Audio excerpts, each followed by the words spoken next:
You're going to say hello first, yeah? Hello, everybody, and welcome to your golden ticket to success, happiness, and freedom. Maria Kay with you, and I'm joined by the most amazing Sarah Ellis. Hi, Sarah. Hi, Maria. Thank you for that introduction. And as you know, I'm in Vancouver at the moment, so it's the morning. That's a lovely wake up for me. So Sarah's a hypnotherapist, a counsellor, a motivational speaker, and for the past 15 years she has run a successful practice in London's Harley Street and helps thousands of people to achieve miraculous transformations in all areas of their lives. Oh, Sarah, you ready to have some transformative time with me today? Absolutely, I am. I'm more than ready. I bounced out of bed this morning. I was so excited about this. I know. I mean, Sarah and I have met over the years, and I was so excited to get into this session with you today. So I'm going to get straight in because I want our audience to really get the full expression of what is you and what goes on with you and what you do. So the first question I'm really interested to know is, was there ever a time in your life that you felt perhaps that you weren't master of your own life, or perhaps a slave to something like a job or debt or relationship or your body perhaps, or a health condition? And if so, how did you begin to turn that around? Absolutely, there was a time. I mean, I'm tempted to be a bit facetious and say probably from about the age of 1, because we get disempowered quite early. However, I will be serious and answer the question. And I really hit a low spot in my life when I was in my late 20s. I was about 27 and I hit rock bottom. And I found myself very overweight. I was 4 stone overweight. I had just come out of yet another unfulfilling relationship. I was broke, and I was really at a bad point in my life. And what had led me to that point was that I had become very disconnected from who I really was.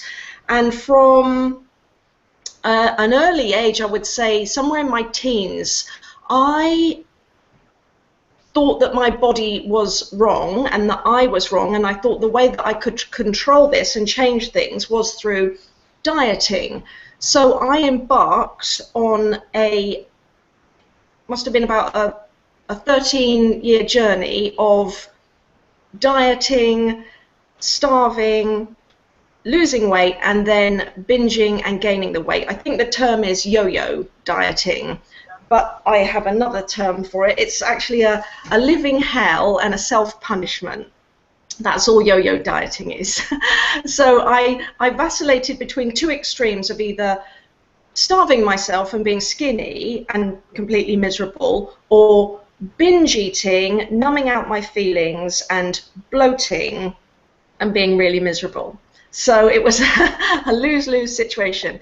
And somewhere in that madness, I was able to connect to my truth, which is I knew that there was something better for me. And this is really what I'm all about, and I know that you are as well, Maria, is everybody having the most joyful life that they possibly can in all areas, as I say, you know, a great job that you love to go to, a fulfilling relationship, and great health and a great body. Most importantly, great health, feeling full of energy and feeling good about ourselves and having a good self-esteem. Now, you mentioned miracles. I like to call them normacles. I know you do, yes. Because miracles are everywhere when we open up to them and when we allow them. And I have a wonderful example of a miracle. When I had hit that rock bottom around 27, I was absolutely broke. And by the way, this is just a little funny aside of how the universe can be a bit mean to us. I'd just broken up from this relationship, and I was living in a shared house with a very lovey-dovey couple. Oh, goodness me. I wasn't, yeah, so I really was not very happy at all. And I was broke, and I went to a library and I found a book Sandra Ray, The Only Diet There Is. And this revolutionized the way that I looked at eating and manifesting a great body. And it taught me that dieting is nothing to do with the food. It's actually about our emotions. And when we address our uncomfortable emotions, we will find the key to getting the great health that we want and having the great body. And I read that book. And also I'd like to give a mention to somebody that I love, I'm sure you do as well, Louise Hay, You Can Heal Your Life. That was another book that I found in the library. Now, I really do believe that they were two miracles, normacles, that were meant to happen in my life, because they started the change for me, and I realized that the change was an inside job, and I was able to change my mindset, and I was able to release about 56 pounds, 4 stone.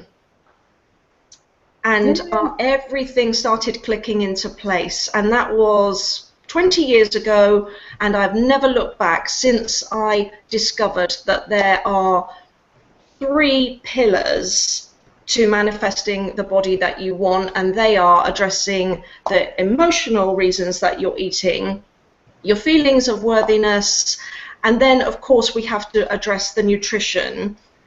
But I think that that's secondary to addressing really what is going on with you emotionally, and what is driving you overeating, and what's driving you manifesting the body that you're manifesting, and how you can do something else. Because really, I can't stand the word diet, so I'm going to ask people tuning into this, from now on, whenever you see a diet, change that for fad. Yeah. Yes. So, and it puts everything into perspective. It's another fad. I've never come across a diet that works permanently. Of course they work. I've had friends that do the Atkins, and they get rid of a lot of weight and then they put it back on, because this way of life is not sustainable.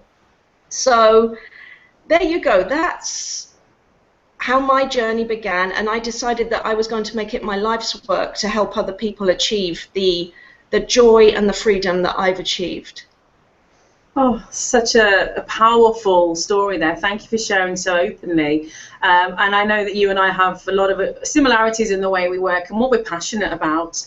And in fact, my book that I've recently written is actually called Done with Diet. So I'm in total agreement with you there. How easy was it for you, Sarah? What was the first thing you did when you decided that perhaps something's got to change here? Aside from, finding those books, which, by the way, Louise Hay was one of the pivotal authors in my sort of in the healing process when I was recovering from eating disorders. So another similarity. What other steps did you start to take? Perhaps did you have a daily practice? Did you have something that you sort of turned to help you move through that place? Yes, absolutely. One thing that book opened me up to, and this is central to the work that I do, was realizing that I have a great term, feeling is healing. And I know that what I'm about to say isn't unusual. I grew up thinking that some emotions and feelings were not appropriate. For example, in my family, anger just wasn't appropriate. We had to, as particularly being a woman, we had to stuff down that feeling. Lots of other emotions and feelings too. So at an early age, I learned how to numb out those feelings. In my case, it was with food. Lots of people turn to other things: smoking, alcohol, drugs, addictive relationships where they get highs and they get an adrenaline rush, other ways of being adrenaline junkies, overspending, shopping, and then what I call the softer addictions, TV, some people get into gambling. Either way, they are turning to something to numb out uncomfortable feelings. So as soon as I began to realize that it was okay to have feelings and navigate my way through that world of having feelings, and knowing that to have those feelings would not kill me, it would not be so painful that I couldn't cope with it, that I absolutely could have the feelings. And that is really what people tuning in need to connect with, that those feelings that you're trying to numb out, and I put the emphasis on the word trying because they don't really ever get rid of those feelings, they just suppress them. It's like sweeping dust under a carpet, you just get a big lump in the carpet. They'll come and find you eventually, won't they? Absolutely. Those feelings that you think are uncomfortable, those things that you find too painful to look at, whatever it is, the bullying at school, the sexual abuse, having a parent that seemed to not like you, maybe preferred a sibling, those uncomfortable feelings, you can feel them, they won't kill you, and you can go through them and stop numbing them out, stop sedating them and tranquilizing them with the main thing that I work with is food. Most people that I see are numbing it out with food and changing the chemicals in their body through changing their state through food. However, as I mentioned before, there are lots of ways, and I'm sure that people that are tuning in are maybe using other ways of numbing out those feelings. There's lots of ways that we distract ourselves from feelings we don't want to have. So to answer your question, yes, I'd say the main thing that helped me was to say, I can have these feelings, I can look at them, and I will be able to, I may not ever get over something very painful that happened in my past, but I absolutely can get through it. That's a beautiful standpoint. And also what comes through for me there is just the air of self-acceptance as well, that I am what I am in this moment, this is what I'm feeling, and allowing it, providing it that space that it needs to either pass through the moment or to be healed or to be understood. Because as you say, it's when we all do it, it doesn't matter who we are and where we are in the world, we all do it, have that tendency to try and push something that's a little bit uncomfortable out of the way, and ignore it, but because it's too uncomfortable or too difficult. But providing it with that space is it's almost like an act of self-love. Could you talk about that a little bit? Could you, what does Absolutely. self-love, what does it look like for you and your clients? Yeah, that's a fantastic question, and you used a brilliant word there, acceptance. And I actually have a term, the 3 A's: approval, acceptance, and affirmation. And that's another, you asked me if I had a daily practice, that's another very simple thing that you can work into your day and check in with the 3 A's: approval, acceptance, affirmation. Where are you lacking those things in your life? And when you start to approve, accept, and affirm yourself, you will begin to see the miracles, the normacles in your life. So self-love is a brilliant term, and it's something that is missing in most of our lives, because it's, I don't know about you, but I certainly grew up with the message that to have a good self-esteem, to say anything good about myself was, oh, that's vain, that's showing off. So from the get-go, self-esteem was certainly in my culture. Sorry, I don't want to offend anyone that's English. I don't want to start being horrible about English people, but certainly the Brits, we're famous for the stiff upper lip and hiding our feelings and being very self-effacing. So it was not built into my culture to cultivate a great self-esteem. It was all about being self-effacing, and if you got a compliment saying, oh, I've had this dress for ages. So really, I had to go about unlearning a lot of things that I learned growing up. And for people tuning into this, it is possible. If you learn something, you can unlearn it. If you move to another country, you're going to drive on a different side of the road. If you move to China, you would be learning to eat with chopsticks. It's the same with your mental self health and your life and the way that you are. You absolutely can unlearn unhelpful behaviors and introduce behaviors that are more supportive of you and the life you want to live. So yeah, to bring it back to self-love, it's not ingrained in us to have this as a practice, but you can develop a practice of self-love, and I'll make it very simple for you. Maria, you're a mum. I am. I'm guessing if I said something nasty to your children, you wouldn't be very happy. Oh, okay. I'm interested to see where this is going. Carry on. Well, if I said let's off the top of my head say something that people say to themselves all the time. If I said to one of your children, your bum looks really big in that, you look fat, how you can't wear that, you look terrible, what were you thinking when you put that on, you're fat anyway, if I said that, I'm guessing you would be quite protective. Yeah. Well, I'd always say there's a kinder way to say things. Like I say to the children, if you've got nothing nice to say, keep it to yourself. Absolutely.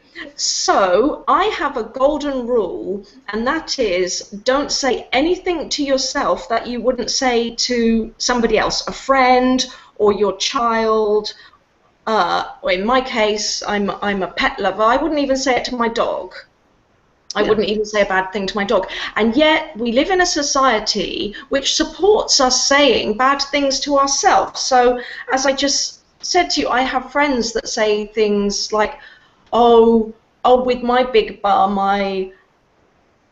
you're going to have to grease the doorway to get me through the door. And they make these jokes. There's nothing funny about that. I wouldn't say it to you, Maria, and if I did, people would be horrified. So why do we find it acceptable to say it to ourselves? And this is a very simple thing that you can bring into your life on a daily basis, and you catch yourself. So even something simple, I'm running for a train, I miss the train, and I say, oh, you silly bitch, why didn't you leave the house earlier? No, I wouldn't say that to someone else. And it's a little bit tedious at first to do this, to catch yourself when you have either these thoughts, because your inner talk, your self-talk is your bottom line in life. That is what is driving everything. So it's important that you keep this clean, and everything you say to yourself is check in with the 3 A's. Is it approving of me? Is it accepting? And is it affirming me? If it's not, you have to stop it. And okay, even as long as I've been doing this, I do occasionally catch myself saying something, and I'm right on it. I stop myself. No, I wouldn't say that to a friend. I'm not going to say it to myself. So that is really where self-love starts, is having the same regard and esteem for yourself that you would have for someone else, and the same love. I know that a lot of people listening will be parents, so the same love you have for your child, the same unconditional love, you have that for yourself, and you extend that love in every area of your life, and that will include having boundaries. For me, a big thing was learning to say no. I couldn't say no to people. I love how you intertwined unconditional love in there as well, because that for me is almost the mother of all love. and it's about being in that loving space regardless, as you say, regardless of whether you've missed the train, or whether you look at catches a glimpse of yourself in the mirror and you don't like what you look. It's about being willing to sit with whatever is in front of you and still infuse it with love. So yeah, I love how you touched on that. Sarah, if you had to pick one passionate message to share with our audience today, what would it be? That's easy. It's my favourite. Don't die with your dreams still in you. I love that. And what would you say to anyone in our audience who perhaps is starting to wake up to the idea that they have been maybe pushing a dream of theirs aside, or perhaps they have got a talent or an ability or a bigger purpose in this life that they haven't yet allowed to come to the surface or been able to fulfill? What would you say to them?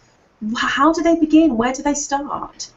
Yeah, good question. There's great power in beginning, but I know that it can seem very scary. Anyone that ever achieved anything great started somewhere. So, for example, if we look at let's find something that's very popular in our culture, this phenomenon of these talent shows on TV like X Factor and Britain's Got Talent. I mean, doesn't it look great? One Direction being the best-selling boy band in the world, outselling the Beatles in America, I believe. Well done to them. Doesn't it look great? But the fact is, those boys got themselves along to the audition at X Factor, wherever it was. They got themselves along there, along with thousands of others. Otherwise, they could have been just like a lot of other good-looking teenage boys in their bedroom practicing in front of the mirror.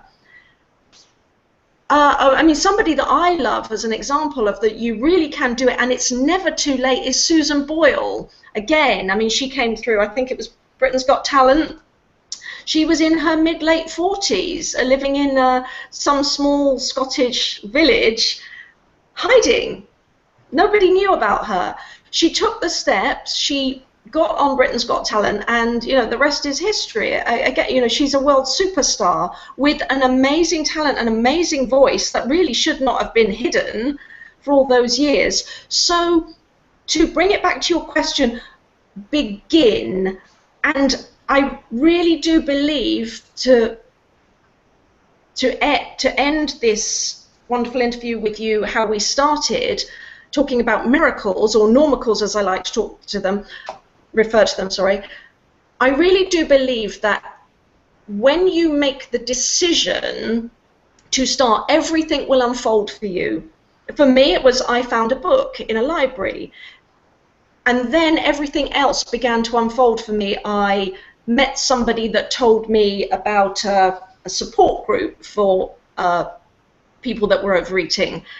So whatever it is that you want to do, when you set the intention and when you say, I am ready, when you say to the universe, I'm ready, you'll be surprised what appears for you in the most miraculous ways. And it might even be that you're just in the dentist waiting room and you see a leaflet for a tango dancing lesson, if that's what you want to do. It might be that you want to learn to dance the tango. It may be that you want to climb Mount Everest.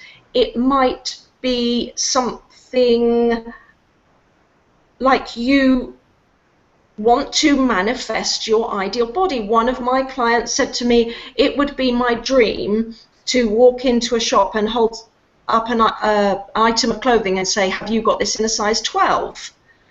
That was her dream. She said, I want to be able to say that. Now, she achieved that. And this is where people like you and I and the other wonderful people on this series that you're doing come in. Professionals that can help you. Invest in yourself and hire somebody. I am mindful of the fact that some people may be short on money, short on resources, in which case, again, you will be able to find a lot of things that are either free or cheaper. However, invest in yourself. You would be surprised the amount of, I've got friends that say, oh, I can't afford to go to whatever it is, a chiropractor or a hypnotherapist or some professional that would help them, and yet the money that they will spend on a pair of shoes or going out drinking or I agree. make your physical health and your mental health a priority and invest in yourself. So yes, I would say make a commitment to do one thing today towards your dream. That might even be just going on the internet and Googling it and having a little look where there are maybe some classes or whatever it is you want to do. It might be that, or it might be contacting someone, but promise yourself that you will do one thing to start, and then I promise you things will begin to unfold once you stand up and say, I'm ready to do this. Well, as you say, I'm going to say very rightly, because it's been my sole experience, that once the decision is made, once you have gone through a period of time where you've experienced a series of events or a lifestyle that you absolutely aren't happy with anymore, so you can actually really clearly identify what you don't like about all of that, you can then decide what it is you do like and what it is you do want to bring in, even if you don't have all the details. And then, as you quite rightly say, make the decision. It's almost as if the universe is kind of overhearing your conversation or your thoughts. And as you say, the normals will start to pour in, like being in the right place at the right time. All of those synchronicities, you know, bumping into that old friend from 10 years ago that's got just that one key sentence that you needed to hear in order to point you into the next, right direction. So as you say, I love that. It's a very powerful message. Make the decision. And then I often say with my clients and students, because it can be scary, it can be daunting, I often say one shuffle. We don't even talk about steps. Literally just take a shuffle, because it doesn't have to be this big leap all in one go, does it, Sarah? Absolutely. I love that term, shuffle, because even step can seem a bit scary to someone that's been in absolutely comfort zone for a long time. And there's another saying that I love: life begins at the end of your comfort zone. Yeah, that never gets old, does it? It never gets old. So yeah, absolutely. Shuffle is a brilliant term. So make that little shuffle anything, because let's face it, if you were setting out from London to get to Glasgow, if you started shuffling, you would get there. But if you make it too big, it seems scary, and that is going to ping you right back to your comfort zone. Yeah, I love it. I love it. Well, I know that you have a very generous free gift to share with our audience today, and I can't wait for them to hear all about it and start claiming it. So go ahead, will you tell us all about it, please? Yeah, absolutely. I would like, rather than giving a download of my hypnosis work, I love to connect with people. I'm all about connecting. So the more people I can connect with, the happier I am. So anybody that sends me a email, go to my website, ellishypnosis.com, and send me a message, mention this show, and I will give you a 20-minute breakthrough session where we can look at what your dream is, what it is you want to manifest, and how we can go about starting you. And I hasten to add, it's not a pitch that session is you have to sign up with lots of sessions that you pay for me. It's not that. It's a gift to you to really get you going, to identify what it is you want to do, what's holding you back, and begin the unraveling of this, and start the journey, and start living your life the way you want to live it, and start showing up the way you want to show up in the world. That's beautiful. Almost like your very own golden ticket that you're handing out to people. Yeah. Yeah, I love absolutely. it. I love it. That's beautiful. Well, just to end, Sarah, I'd love you to just share anything that you would love somebody out there who has perhaps maybe struggled with their body, struggling with finances, or unsatisfaction in their career, perhaps feeling maybe disconnected. What one thing would you love to share? Absolutely. Disconnected is a great word. Fantastic. You've hit the nail on the head. That's how a lot of people live. And I would like to end this fantastic interview with a story that Wayne Dyer, I mean, are you familiar with the writer Wayne Dyer? Oh, yes. I absolutely love him. Anyone that's tuned in that isn't familiar with him, please connect with his work because he's fantastic. He's been a writer that's had a great impact on my life. In one of his books, he tells the story about a friend of his who is a radio interviewer, and he's interviewing Mother Teresa. And he says to her, I would love to make a donation to you. And she says, no, I don't want any money from you. And he said, well, I know a lot of people. How can I help you? And she said, if you really want to help me, go at 4 o'clock in the morning, go downtown, find somebody that thinks they are alone in the world and convince them that they're not, and that will be the biggest gift you could ever give me. And I was so moved by that, and I think in that lies everything that you need to know, that love is everywhere. There are good people in the world. They are already there, and they will be revealed to you. You will find all the people, all the resources that you need. There is great love in the world for you when you open up to it. And it comes back to what I said originally, the decision to say, I'm ready to see all that love and have all that love in my life. That's my whole body was just tingling there. That's such a beautiful and humbling story, and it just, again, it brings us back to the core, doesn't it? That it's just that message that, you know, you're not alone. And I must say, for many, many years, I didn't know that people like you and I existed. You know, back in the day before I was doing this and I was going through the things I was going through, I had no idea that you could call someone up and, you know, and get some sessions and get some really valuable help and support. And we are living in an age where it's available, and there are some magical, powerful, amazing people out there like yourself and myself who are living their life through service, being of service to everyone out there who is feeling that disconnect and not feeling supported. So thank you. That story was lovely. I'm just going to soak it up for a second. Well, Sarah, thank you so deeply for your time, and for everyone tuning in today, wishing you all a bliss-filled rest of your day. Bye, Maria. Thank you so much. It's been an absolute delight.